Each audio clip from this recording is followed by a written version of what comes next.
আসসালামু আলাইকুম এভরিওয়ান। আশা করি সকলেই ভালো আছেন, সুস্থ আছেন এবং নিরাপদে আছেন। আজকে অনেক দিন পর আপনাদের মাঝে খুবই গুরুত্বপূর্ণ একটি আলোচনা নিয়ে আসলাম।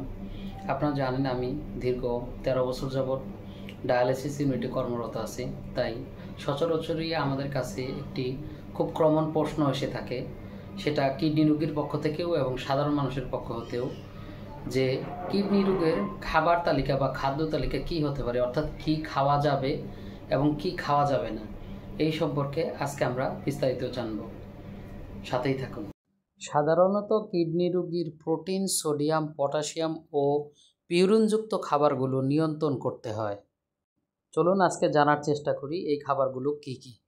যে সকল কম পটাশিয়াম যুক্ত সবজিগুলো খাওয়া যাবে সেগুলো হলো লাউ, মিষ্টি কুমড়া, ঝিঙ্গা, চিচিঙ্গা, মূলা, শসা, বিচি ছাড়া সিম এবং ধুন্দল। যে সকল বেশি পটাশিয়ামযুক্ত সবজি যেগুলো সিদ্ধ করে পানি ফেলে রান্না করে খেতে হবে সেগুলো হলো আলু, কাঁচা কলা, কাঁচা পেঁপে, গাজর, করলা, ডাঁটা শাক, নটে শাক, সজনে এবং টমেটো। যে সকল সবজি খাওয়া যাবে না, বেশি পিউরিনযুক্ত সবজি খাবেন না, যেমন বিচি জাতীয় সবজিতে প্রচুর পটাশিয়াম আছে, এগুলো না খাওয়া ভালো। যেমন ফুলকপি, বাঁধাকপি, পালং শাক, সিমের বিচি, কাঁঠালের বিচি, কচু ও কচু জাতীয় সবজি, বেগুন, করলার বিচি এবং পুঁই শাকের বিচি। যে সকল কম পটাশিয়ামযুক্ত ফল খাওয়া যাবে, রোগীর অবস্থা অনুযায়ী দিনে যে কোনো একটি ফলের 50 থেকে 100 গ্রাম খেতে হবে, যেমন আপেল, পেয়ারা, আঙ্গুর, নাশপাতি, জামরুল, বেল ও আনারস।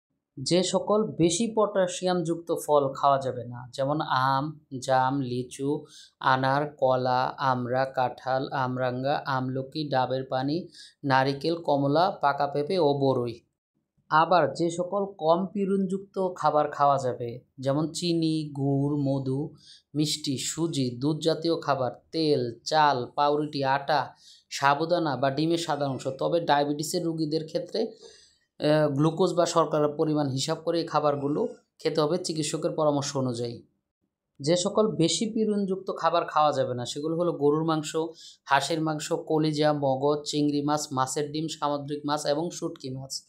এরপরে রয়েছে লবণাক্ত খাবার যেগুলো খাওয়া যাবে না, সেগুলো হলো বেকিং পাউডার, বোতলজাত খাবার, চিপস, পপকর্ন, বাদাম, আচার, কোমল পানীয়, সস, শুকনা ফল, মুড়ি, চানাচুর এবং পাতে আলগা লবণ খাওয়া থেকে বিরত থাকুন। পরবর্তী বিষয়টি হচ্ছে পানির পরিমাণ। এটি কিডনি রোগীর জন্য অত্যন্ত গুরুত্বপূর্ণ একটি বিষয়। একজন সুস্থ মানুষ যিনি বাড়িতেই থাকেন তাকে প্রতিদিন 2 থেকে 2.5 লিটার পানি পান করলেই হয়। তবে কিডনি ডিজিজ রোগীদের ক্ষেত্রে এই কাজ করলে চলবে না।